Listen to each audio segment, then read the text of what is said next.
मराठीची स्पीडसाठी हमजा निजामुद्दीनला 10वी A मधून बोलवण्याचा मी प्रयत्न करत आहे। ते आपल्या माईकवर येईल आणि काहीतरी आपल्याला देशभक्तीबद्दल सांगेल।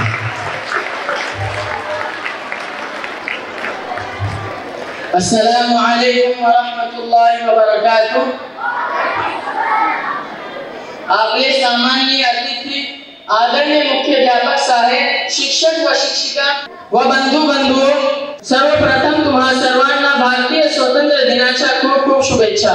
मित्रहो, 15 ऑगस्ट हा भारताच्या सन्मानाचा स्वाभिमानाचा दिवस आहे। या दिवशी 15 ऑगस्ट 1947 रोजी आपले देश भारत इंग्रजांच्या अनेक वर्षांच्या गुलामगिरीतून मुक्त झाला। आपल्या भारताला स्वतंत्रता सहजासहजी मिळाली नाही।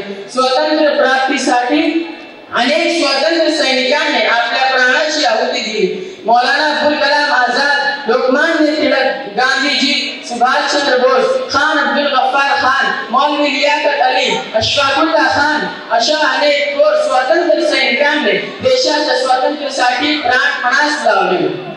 त्या सर्व शूर स्वातंत्र्य सैनिकांमुळेच आज आपण आपल्या देशात मुक्त श्वास घेत आहोत। स्वातंत्र्यानंतर आपल्या देशाने कृषी, विज्ञान व तंत्रज्ञान, साहित्य, खेळ इत्यादी सर्व क्षेत्रात चांगली प्रगती केली आहे। आज भारताकडे स्वतःच्या अनेक शाखा आहेत। भारत महासत्तेच्या दिशेने वाटचाल करीत आहे। तरीही आज भारतासमोर गरिबी, भ्रष्टाचार, महागाई सारख्या समस्या आवाज उभ्या आहेत। या समस्यांचे उच्चाटन पूर्ण झाल्याशिवाय आपला देश सुखी, संपन्न व प्रगत होणार नाही।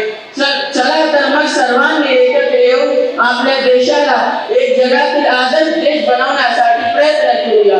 शेवटी मला म्हणावेसे वाटते की तिरंगा हा ऊंचा ध्वज उंच उंच फडकावू, प्राणपणाने लढून आम्ही शान याची वाढवू। धन्यवाद।